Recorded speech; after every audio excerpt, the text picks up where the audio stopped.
Hmm?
Hi, Strata. Uh, on YouTube Live, I'm able to see your iPad. That's the reason.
Hi, Sujata. Can we start?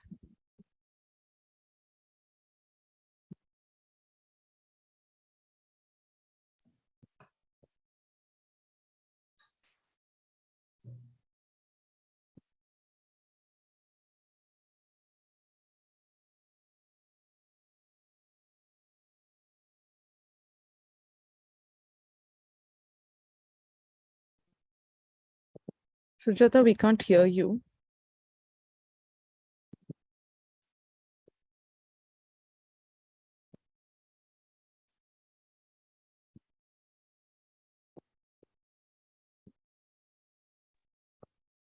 Sujata, Am you I have to audible? unmute. Sujata, you have Unmute to yourself.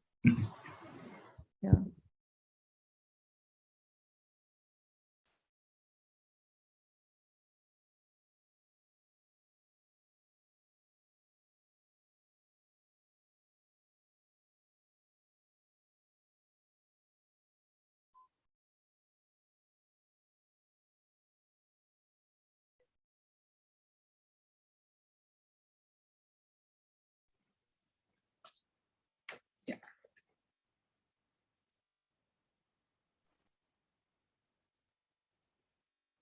Good evening. The nation is celebrating 75 years of independence since August 15th, 1947. Sorry. The nation is celebrating 75 years of independence since August 15th, 1947, the day we were free from the clutches of British colonial rule. We recall today with gratitude the sacrifices of many who joined the struggle for freedom. Mohandas Karamchand Gandhi played a prominent role, and today we welcome David Barun Kumar Thomas, who will share his thoughts on the relevance of Gandhi today as we observe the 75th landmark year of independence. Welcome, David. A warm welcome to VR Devika, who will present her observations, and to each of you who has joined us on Zoom and our Intact Chennai chapter YouTube channel. A brief about Intact, the Indian National Trust for Art and Cultural Heritage. It was founded as a not-for-profit organization in 1984 with a vision to spearhead heritage awareness and conservation in India. Today, INTAC is recognized as one of the world's largest heritage organizations, with its volunteers constituting over 200 chapters across the country, of which Chennai chapter is one. We have, through walks, talks, workshops, and other initiatives, been spreading awareness of our rich and varied heritage. In the past 38 years, INTAC has pioneered conservation and preservation of not just our natural and built heritage, but importantly, intangible heritage as well. INTAC's mission to conserve heritage is based on the belief that living in harmony with heritage enhances quality of life, and it is the duty of every citizen of India as laid down in the Constitution of India. INTAC's objectives and vision are to sensitize the public about the pluralistic cultural legacy of India, to instill a sense of social responsibility towards preserving India's common heritage, to protect and preserve India's living, built, and natural heritage by undertaking necessary actions and measures, to document unprotected buildings of archaeological, architectural, historic, and aesthetic significance, as well as cultural resources, as a first step towards formulating conservation plans, to develop heritage policies and regulations, and to make legal interventions to protect India's heritage where necessary, to provide expertise in the field of conservation, restoration, and preservation of specific works of art, and to encourage capacity building by developing skills through training programs, to undertake emergency response measures during natural and man-made disasters like floods and earthquakes, and to support local administration when heritage is threatened, to foster collaborations, MOUs, and partnerships with government and other national and international agencies, to foster educational projects. Do join hands with us. Do join in TAC to conserve the wealth of our country's heritage. I have pleasure in introducing the speaker of today, David Thomas. We've had great examples of engineers turning into historians. Henry Davison Love, who authored the monumental classic Vestiges of Old Madras, was an engineer, an expert in hydraulics, and the principal of the College of Engineering in the late 1800s. His 4-volume work on Madras history is considered encyclopedic.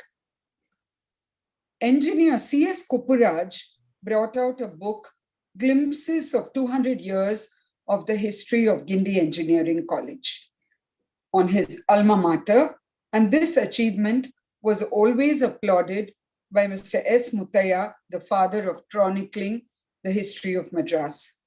Today we have with us David Barun Kumar Thomas, an accomplished engineer turned historian. He studied engineering at IIT Kanpur and later pursued his passion, studied ancient Indian history at JNU, and is now a Gandhi scholar. David worked in the corporate world for 22 years before moving to Kodaikanal and taking up social work. Founder director of India Nirman Sangh, an organization working for the last 20 years in the Kodaikanal and Piney Hills for the empowerment and growth of poor women. David's work among the poor led him to Gandhi. A Gandhian in thought, he tries in his work to be a practitioner of Gandhi's values. He's been particularly interested in Gandhi's teachings and thoughts in the areas of society, economics, and religion, and is struck by the astonishing relevance today of much of Gandhi's thinking. In 2010, David was awarded the Distinguished Alumnus Award at IIT Kanpur for his development work among poor women in the Piney Hills.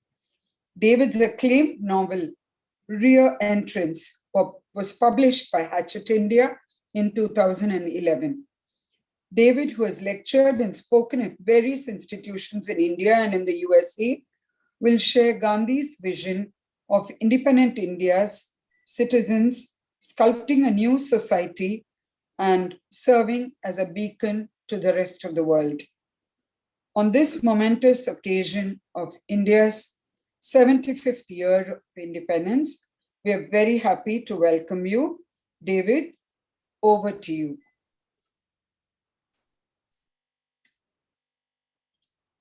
Good evening, everybody. It's a pleasure to be here today,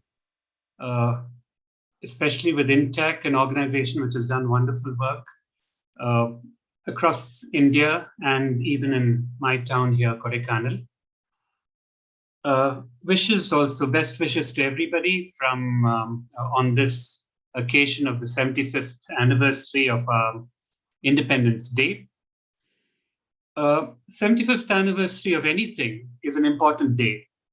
It's an important anniversary where we need to celebrate as well as to reflect on our country and the struggles which people went through in order to make our country free.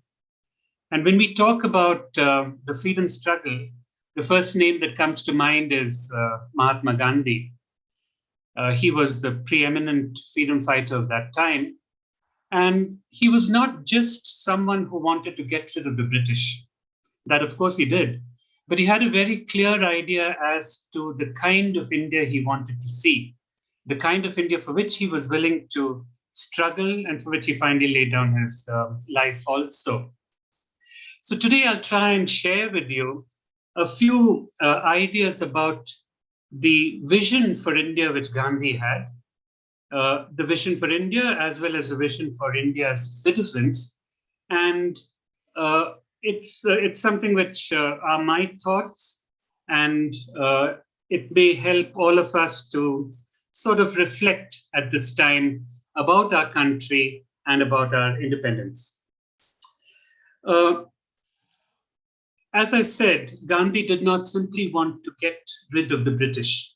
At many points of time, he used to say that it's not simply enough to get rid of the white man, but we must also create what he, to use his words, a beacon to the world.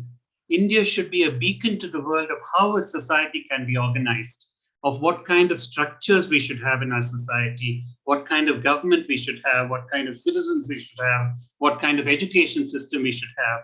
And in that, he was not willing to blindly follow the West or the East. He wanted to create something which was a model for everybody. And often he used to say that there's no point India simply being a third-rate edition of the West. And he also wanted, he has said on more than one occasion that India should be a model for the oppressed countries of Africa and Asia as to how a country should be organized.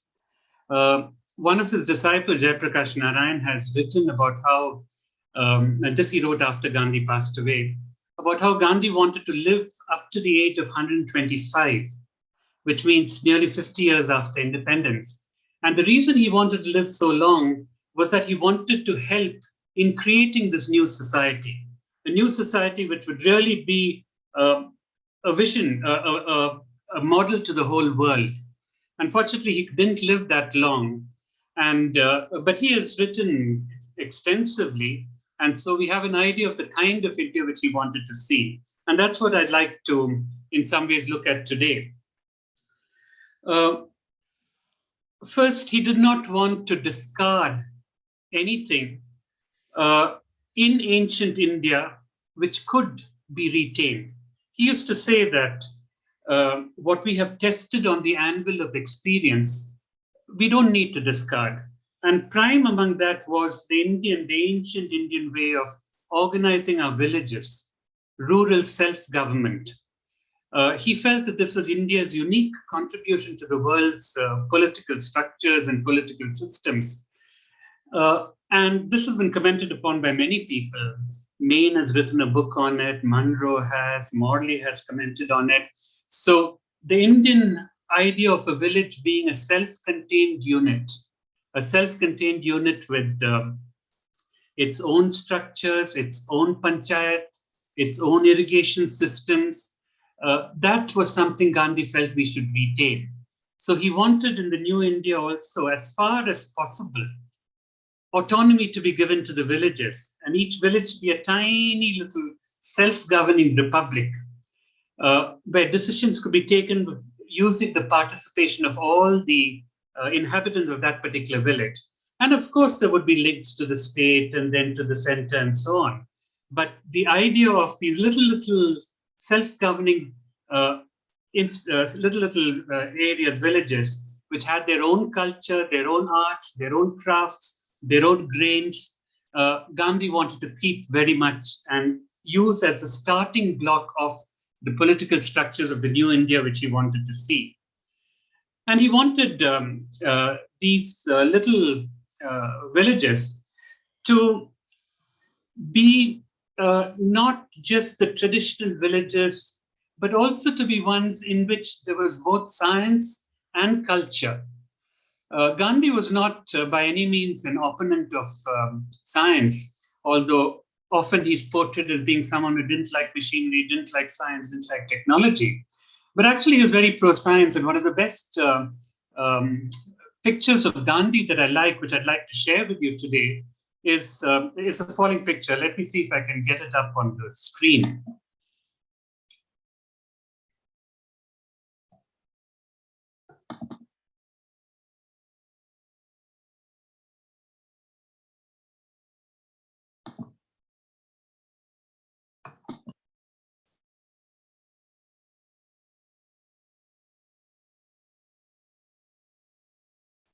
Okay. Can you all see this little picture? This is a picture of Gandhi. Can you get it on the full screen, David? I'm sorry? Can you get it on the full screen? We are seeing the entire I'm trying. set of pictures.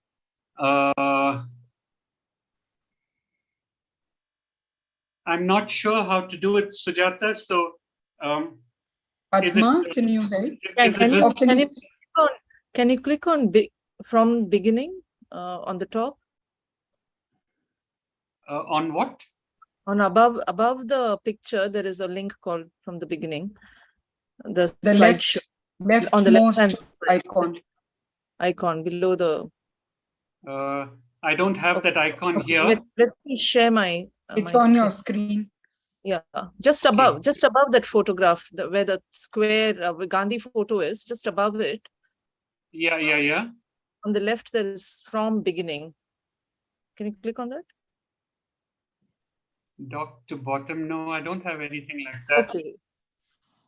Shall I share the screen? Yeah. Yeah. Can you please do that? Yeah. And I will stop sharing. Yeah. So 1 minute. I'm. Is it visible? Let me move. And view. Show. Okay.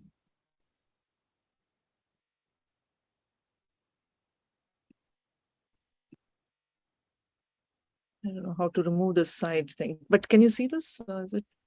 Yeah. Is it visible? Yeah. I think it's visible and it's fine. It's just an illustration. Yeah. Sorry? It's just an illustration, so it's fine. Fine. Okay. Okay. So. Okay. Shall I continue? Please. Yes. Thank you.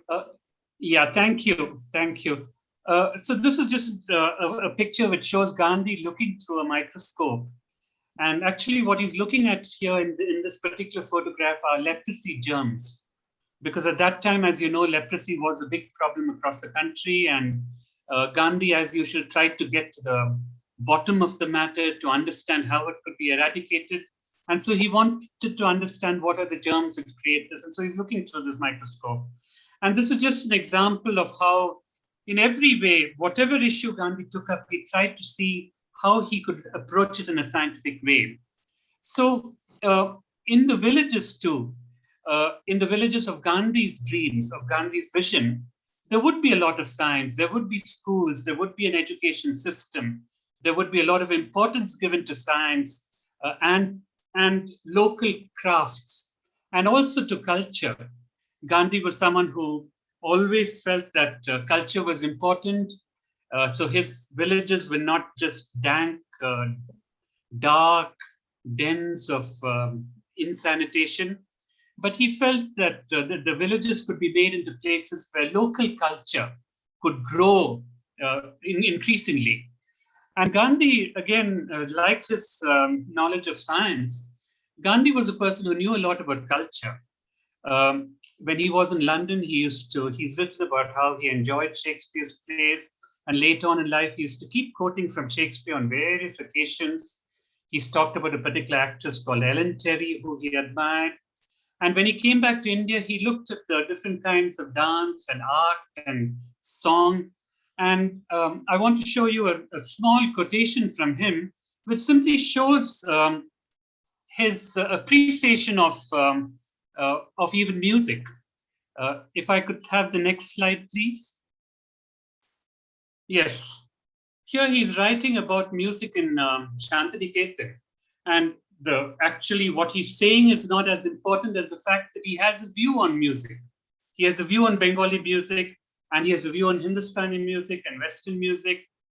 And he always wanted to encourage rural music more than anything else, because he felt that virtually every area in our country has such great classical traditions classical and folk traditions, that they should be encouraged. So in the village of Gandhi's dreams, the village which he wanted to see in New India, he would give a lot of importance to music too, and every other form of art, even in something as political and dry as the annual congresses which were held. When there was the Haripura Congress in 1938, Gandhi had Nandalal Bose, who was the famous a painter and artist of that time, to come and create the pandal and create an exhibition at that site. So Gandhi would wanted the villages also to have culture, music, to be live places, and that to be the building block of the new India. So he would, as an aside, be very happy with the work that INTAC is doing, because Gandhi did attach a lot of importance to this. The next thing I'd like to talk about when we talk about Gandhi is that one thing he did not want to see in the new India was an obsession with materialism. He did feel, like almost all of us do, that of course we all need a certain amount of material goods, and definitely he wanted the poor to have all the basics which are needed. So he was not against, or he did not want everybody to live an ascetic kind of life. But at the same time, he did not want materialism or the pursuit of goods to rule our lives the way it has, in his opinion, in the West. And so he warned people at that time to be careful about this obsession with materialism, which was coming from the West. And this is amazing because he's writing all this in 1909 in his famous book, Hind Swaraj, at a time when materialism, even in the West, was still in its incipience. It hadn't fully developed, but he could see where the world was going. And he did not want the world and India to go in the direction of pure materialism. He wanted us to be a country which is spiritual, cultural, creative, and with the basic material goods, but not to be obsessed with materialism. So he warns Indians against being dazzled by the West. Can we see the next slide, please? In this next slide, he talks about the hypnotic dazzle of the West. And it's true that many of us, even today, yes, please go on, are sort of ensnared in this material civilization which has come from the West, where everything is measured in terms of goods and what we have and what we don't have. And all of life is a striving to get more goods, more money, and more money in order to get more goods. So this is something which he wanted to keep to a minimum, to what was basically necessary to give the basics to everybody. Beyond that, he wanted our culture to be spiritual, creative, full of art and culture and creativity and spiritualism.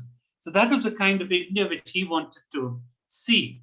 And he called any civilization which is based only on materialism, he used to say, call that a deliberate stunting of mankind, because he felt that you're reducing man to being just a consumer, when actually man is so much more than a consumer. And that's why he called it stunting. Another aspect of Gandhi, which he always emphasized and which he would have liked to see in India, is the whole emphasis on ahimsa and non-violence. Gandhi would have liked to experiment and see whether, apart from having troops on the borders, whether within our country we can do without a police force, whether we can resolve all our conflicts, internal conflicts, through just through discussions, through arbitration, rather than going for violence. And today, anyway, the world is in a state where, as you see in this little quote from Martin Luther King, the choice is either non-violence or non-existence. With every passing year, we see how the world is coming closer to mutual annihilation. And so we might all be forced to move towards ahimsa. And Gandhi was able to see this 60 years back. And Nirmal Kumar Bose, who was Gandhi's disciple and translator, especially when he went to Naokali later on, Gandhi used to say that the main challenge before mankind is to find an alternative to war, an alternative to war for conflict resolution. And today, as you're watching what is happening in Ukraine and in so many other parts of the world, we realize how prophetic Gandhi's words were, that we need to move towards non-violence. And Gandhi wanted to give it a try. A lot of people accuse Gandhi of being unrealistic.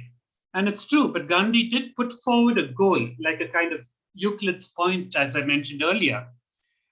He wanted us to move towards that. And yes, of course, sometimes we may not be able to have full non-violence. We may have to have a skeleton police force anyway. But he wanted the goal to be non-violence.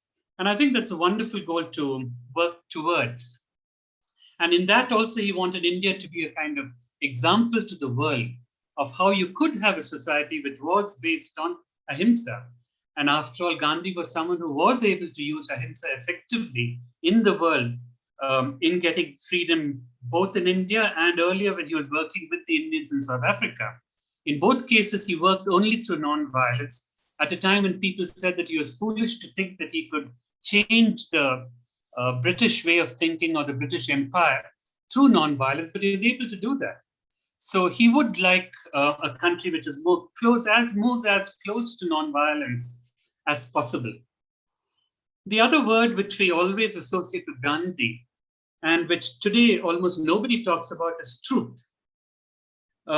Across the world, I haven't heard about any election campaign anywhere in the world being fought on the basis of truth.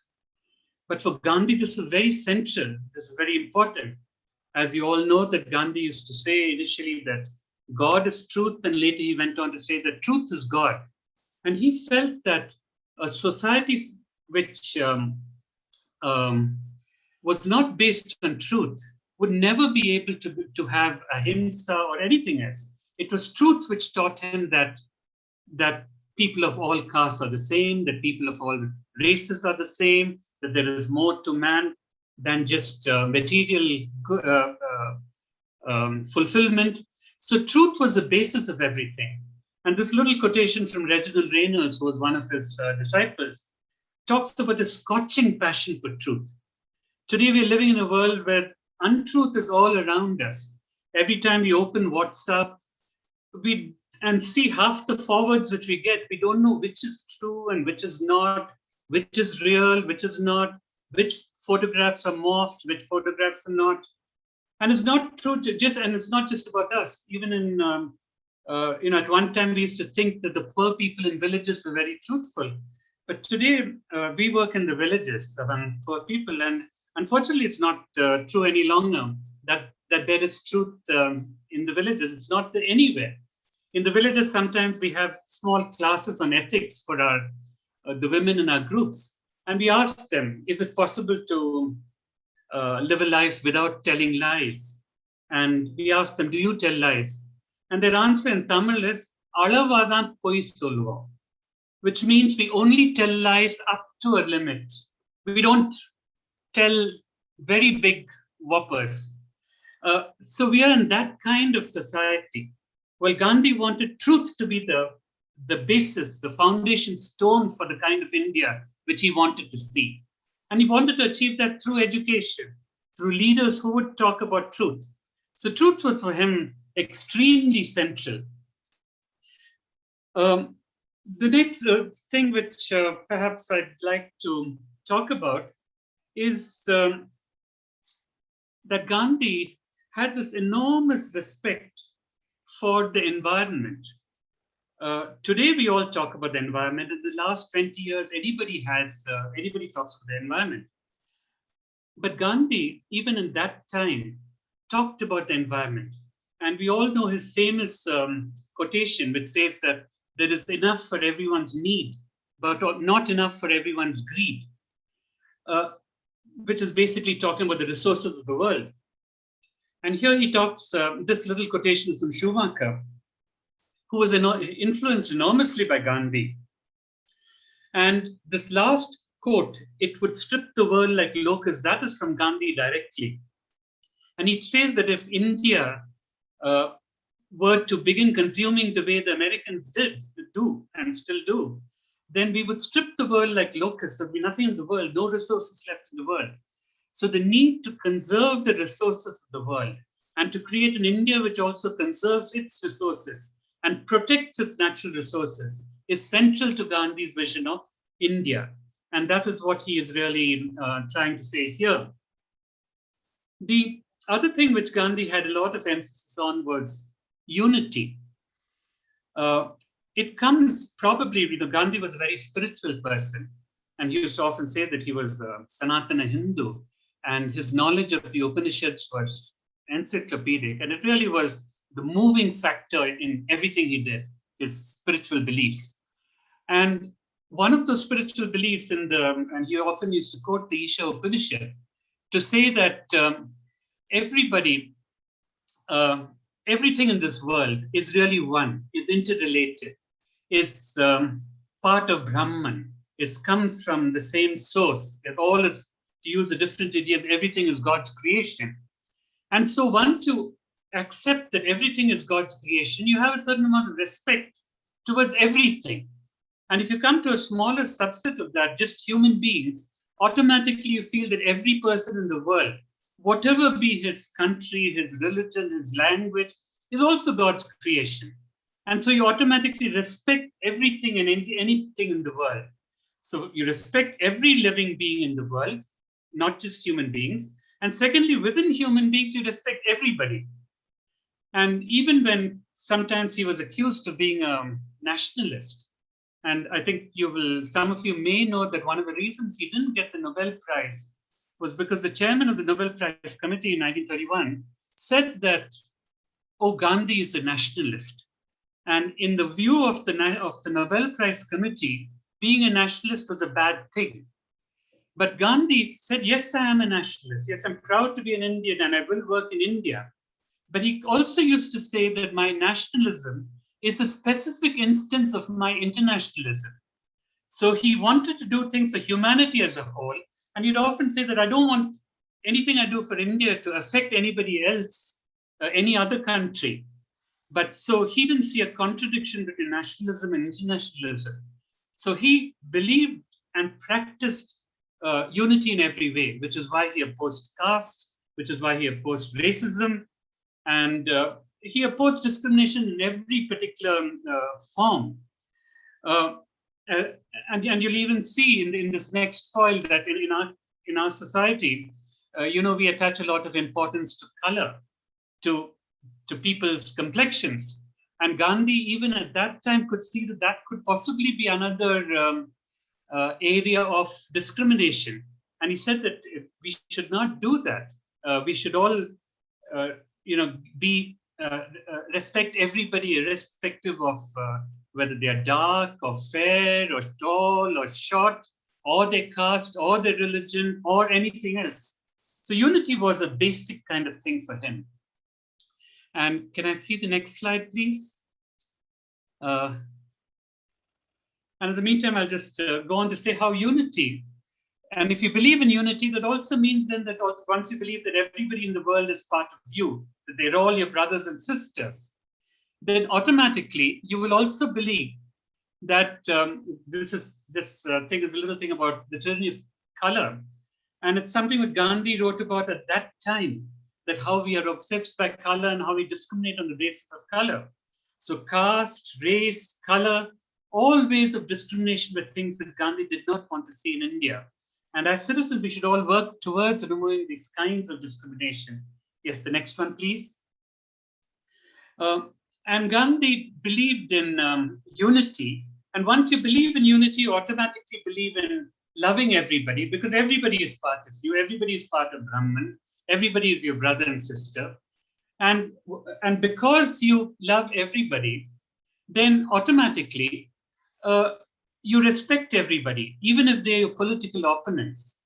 Now, Gandhi had many political opponents, and some of the more important people who disagreed with him politically were Jinnah, Ambedkar, Bose. They were all politically people who disagreed with him.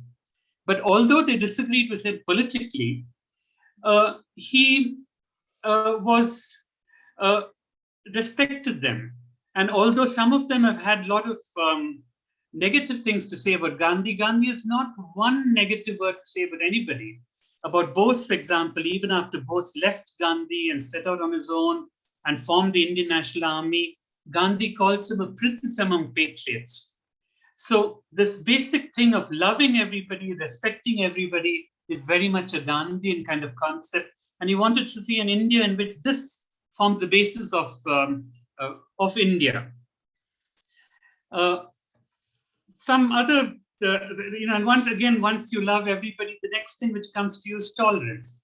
So you tolerate everybody, tolerate different ways of living, different ways of worshipping, different ways of eating, different ways of drinking, different ways of everything. And we all know Gandhi was against, for example, drink. He felt that it did you no good, and he felt that it destroyed poor families. But at the same time, Gandhi also says that you cannot make a nation virtuous at the point of a sword, that these are things that people have to work out for themselves. And he was tolerant. He was tolerant about people who had ways of life which were not his ways of life. So tolerance is something which I think we can all learn from Gandhi, and which will help make a better kind of India. Gandhi also wanted to have an India which was in which all the small irritants, social flaws, social problems were eradicated. And he was not a person who believed that simply by throwing out the British and by creating a new form of government, automatically social evils will be removed. He wanted people to actually work towards removing social evils. And in this, he felt that the contribution of citizens should be more than the contribution of the government. And he talked about every small social evil, small problems in society, people not arriving at meetings in time, people talking loudly, the state of our third-class train compartments. Can I see the next slide, please? Everything he talked about, he wrote about. No, not this. The next one, please. Yeah. Please go down. These are just three little quotations that I've taken from him. And at that time, he talks about the public lavatories being like hell on earth. And I think today, many public lavatories are still hell on earth. They're not much better. And he talks about speaking loudly. He talks about spitting. He talks about it's 100 social evils. And he says these have to be worked on by people and the government both. The people more than the government. And if you want a good India, you have to get rid of all these social evils and work towards removing these social evils. And this working towards removing these social evils, you can do either if you see a particular social evil, or you can take up what he calls constructive work. He wanted every citizen to take up constructive work, which is basically community work in some area. If you're a good teacher, he wanted you to teach the neighborhood children. If you were good at languages, he wanted you to be a language teacher. If you were good with your hands, he wanted you to maybe construct good toilets and help in actually improving sanitation in a village. So he wanted people to get involved in this whole job of nation building by removing all these social evils which are all around us. And even as a personal role model, Gandhi has a lot we can learn from, because he used to be someone who used to keep trying to improve day by day by day. As a boy, like any boy growing up in a certain environment, he had a lot of wrong conceptions. He was timid, he was shy, he was scared, he didn't bother about many other people. But step by step, he worked on himself and evolved. And so apart from Gandhi's vision of India being a kind of a thing to aim forward towards, he serves as an excellent role model for all of us. Because sometimes we just give up on improving ourselves. especially beyond a certain age, but we can still keep improving. And the next slide, please. Gandhi used to improve right up to the end. Uh, Here, Dr. Zakir Hussain says that Gandhi worked on his personality like a craftsman, long and patiently, and was still far from satisfied. Right up to the end, he was working to improve himself. It's very moving to see that on this very last day, when Gandhi was the day when Gandhi was assassinated, Gandhi was working on learning Bengali. He was painstakingly writing out little sentences in Bengali because he'd just been to Noakhali in Bengal. He felt that if he knew Bengali, it would be better. So at 78, he thought he can learn Bengali before he goes on his next trip to Noakhali. So as a personal role model of how we can all improve, and unless we all improve as citizens, we can't expect a better India to evolve. So he wanted us to work on that. And lastly, I'd just like to say that while we celebrate the 75th anniversary day, and there is a lot to celebrate, India has moved forward dramatically in the last 75 years. In the villages where we work in, where even in the last 20 years, we can see improvement. Small homes, which earlier had thatched roofs or leaking tin roofs, now have concrete slabs. There is much that has improved. But at the same time, there is more we can work towards to create an even better India. And I'd like to end with this little thing which the novelist Pearl Buck used to say. And she wrote this just a few days after Gandhi was assassinated. And she said, India, dare to be worthy of your Gandhi. We're lucky in India to have such a wonderful role model, a person who's really charted out the kind of India, the kind of model country which he wanted us to become. And so we need to move towards being worthy of the vision which Gandhi had. And on this 75th anniversary, let's celebrate. And at the same time, let's also reflect. So thank you. That's all I really would like to say, but I'd be happy to take questions.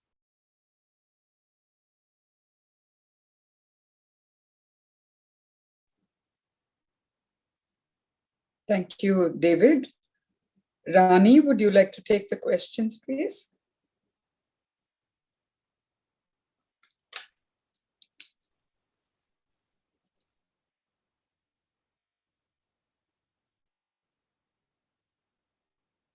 I'm just allowing all to unmute themselves. So, Rani, can you unmute Rani?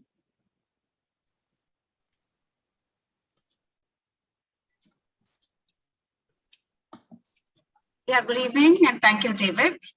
If there are any questions, we leave the floor open for any questions that are there for David. Hello. Yes. This is Nitin here. Yes, Nitin, go ahead. Okay. Hello, David. Thank you for the very informative lecture. Thank you so much. My pleasure. I had two questions, David. I'll just briefly ask them together. They are the simple questions. First question is, from your experience of Indian villages, maybe Tamil Nadu, Karnataka, Kerala, etc., how far do you think they are from Gandhiji's reality of developing the villages? That's question number one. And the second is, in terms of, I would say, if you look back 100 years, Vivekananda used to say after visiting Kerala that it's like a madhouse in terms of superstitions and things like that. So what was Gandhiji's vision in terms of us not going into that kind of superstitious kind of environment too? So I'm sure he had a vision there in terms of how to do it. But my question is how we make sure that as the villages develop, that it does not go the other way around also into maybe superstition and those dark areas, which are those are the two questions, David. Would like to hear your views on it. Thank you.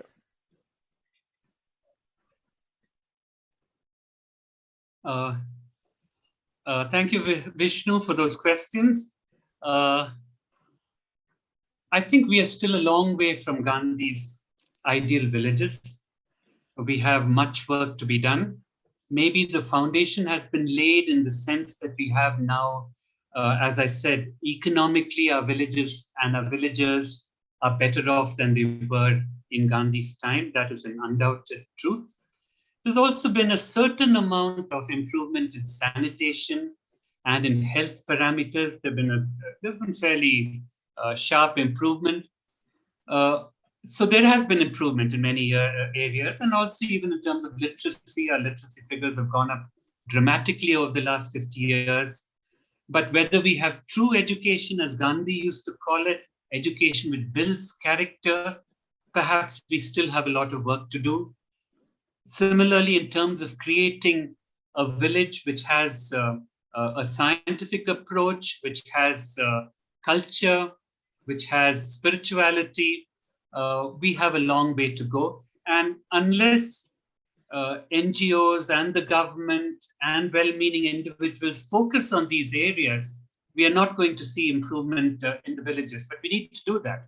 And so we have a long way to go for that.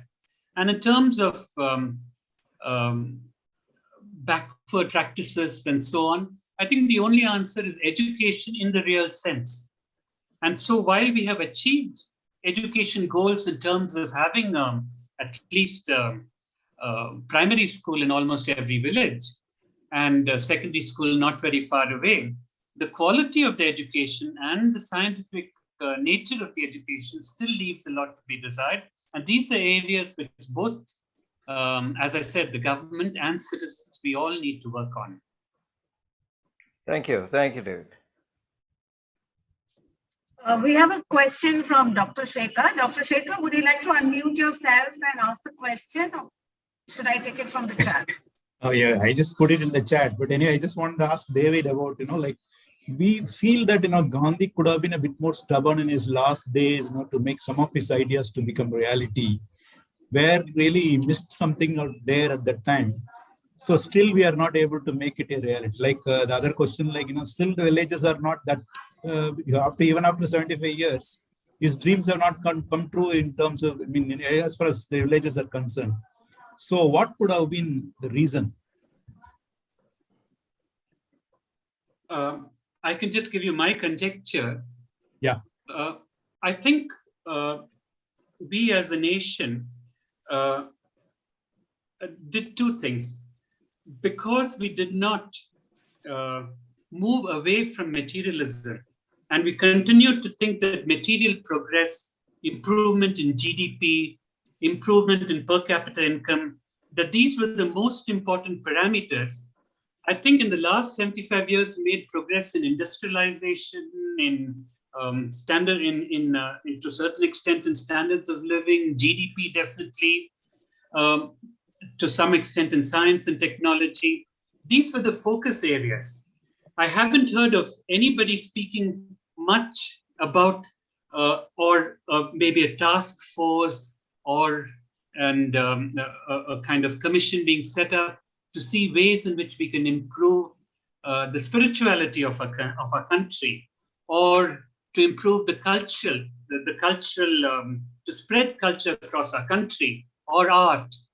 So these are areas which have been neglected because perhaps you can say that in the first 75 years, the priority was on getting more people out of poverty. But I think at least now we should spend more time on these other aspects and not simply feel that improvement in an economic sense is the only way in which we can have improvement. So we need to shift focus now and maybe concentrate on these other, what I think Intact calls intangible heritage of our country, and develop it further. Thank you.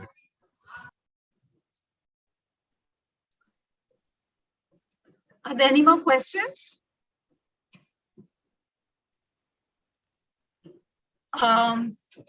Sujata, then can we go ahead? Padma, can you check on YouTube if there are any questions? Shama is asking a question, and then yeah. After that, we'll invite Devika. Oh, just a minute. So my question to David, see, there is this brand Gandhi, and the name is used in many contexts.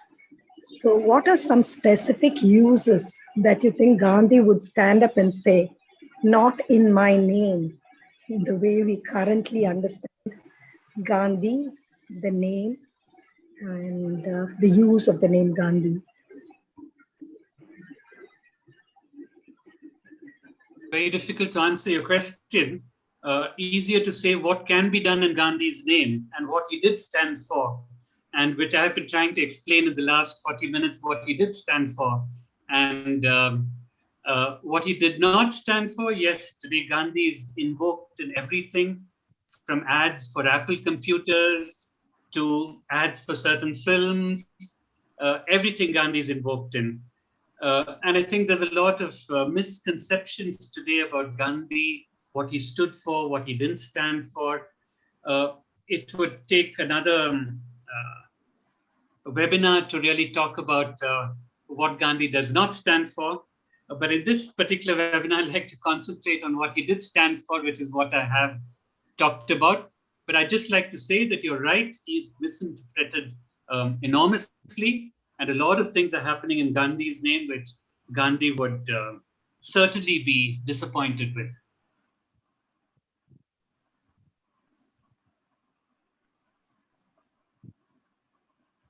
If there are no more questions, are there any? No, not on the Gmail, on the YouTube chat. I don't see any. So I think we are good for And now. can we welcome Devika? Devika is an authority on Gandhi, and we've had wonderful sessions that she's done with school children and also spinning, etc. So Devika, we'd like you to present your observations.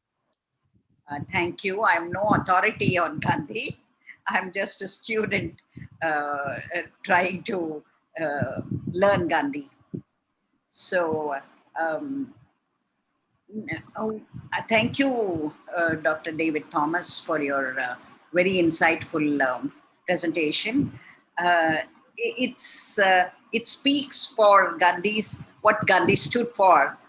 And if I can add to Shama, not in my name, if there was something that Gandhi would say, not in my name, it would be, looking at, for Gandhi, Satya and Ahimsa were a composite word. They were not two different words.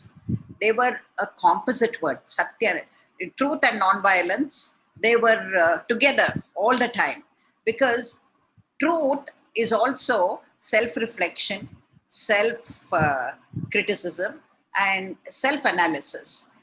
Never becoming sentiments are hurt. My sentiments are hurt. And that has become a big word these days. It's a phrase used by everybody who say this movie has hurt my sentiment, this book has hurt my sentiment, this somebody's speech has hurt my sentiment, and I go and file an FIR in a court, etc. So sentiments being hurt, when truth is spoken, it's, the thinking of the other is the ahimsa he's bringing in there. So when you look at yourself, that is the truth that you can see in your mirror, in the mirror. And ahimsa is not being hurt by that sentiment, or taking action against somebody who has held that mirror up to you. I think that is one thing that Gandhi might say, not in my name. Getting sentiments hurt. Because for him, self-analysis, self-questioning, seeing the truth for what it is, even if it is very bitter, was something that he stood for all his life. And ahimsa came in looking at the truth as the other person sees also.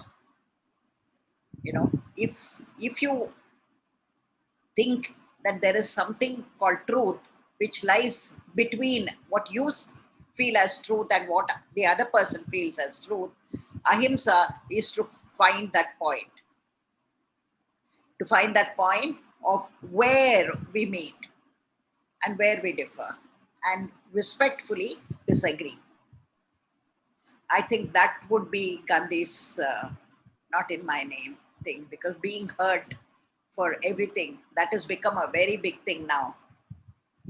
And Gandhi, simplicity, I think also the question whether he was stubborn in some of his ideas to be made reality, the circumstances of the birth of the nation, the partition, the way the country had to come out of the dominion status and become a republic.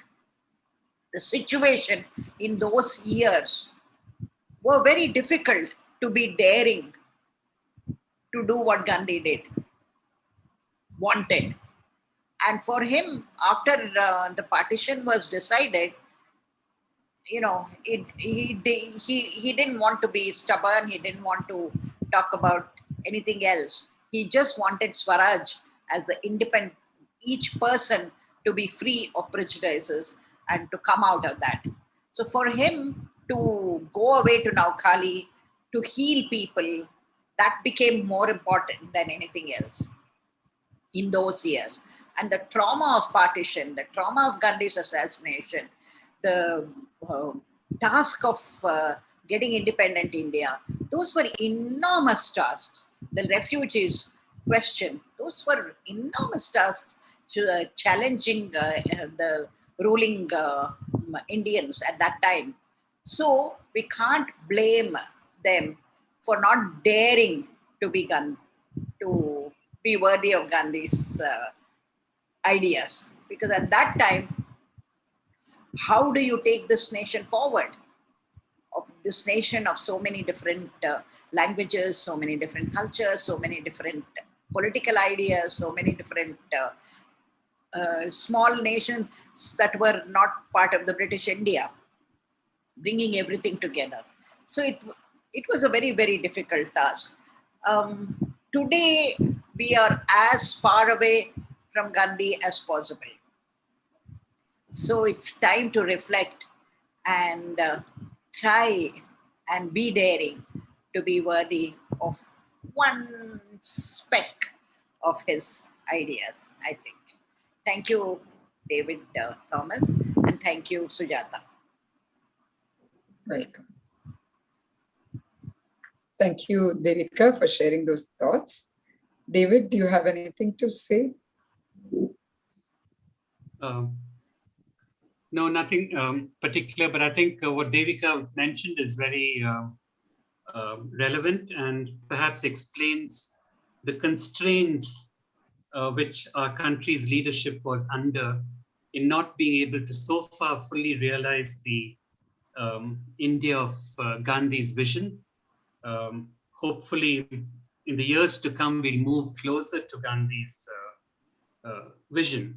And as Gandhi himself said, it's an ideal, it's a dream, it's Euclid's point. But let's all work towards that. Thanks.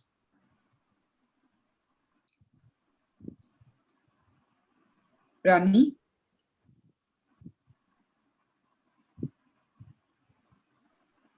I think the best part of any event is to give thanks to each and every one of you who have graced this very special occasion. On behalf of INTACT, first, I would like to thank our speaker, David Barun Kumar Thomas, the founder, director of India Nirman Sangh and a Gandhian scholar, for making this evening very special, being the eve of the 75th anniversary of India's independence. And for illuminating us on the characteristics of society that Mahatma Gandhi dreamt of. Mahatma Gandhi has indeed given us a great vision for India and its citizens, and David's talk has given us a true reflection of the Mahatma's ideals, especially his idea, which was deep-rooted in our own tradition and culture, in our villages and its various structures. To move towards goals and such as shunning materialism, towards a non-violent society, a war-free world, foundation of society on truth, a society without the barriers of color, caste, and creed, towards the conservation of resources for all equally, etc., are extremely challenging in today's context, but nothing is impossible if everyone makes a conscious effort. Thank you so much, David, for bringing all this to our light and for giving us such a wonderful talk.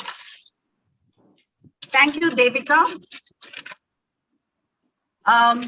Thank you, Devika. We are very grateful to you for offering your comments and also bringing out to the fore that truth and violence was the core of Gandhi's principles and it being relevant for the years to come.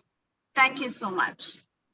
I would also like to thank our convener, architect Sujata Shankar, who has organized this event, and for Padma Swaminathan for having actually hosted this show, and for everyone at the Intact Chennai office for being the backbone support of this event.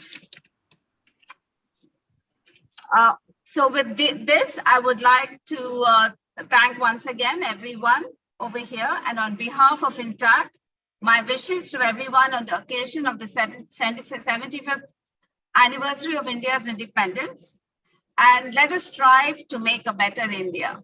Thank you and Jai Hind.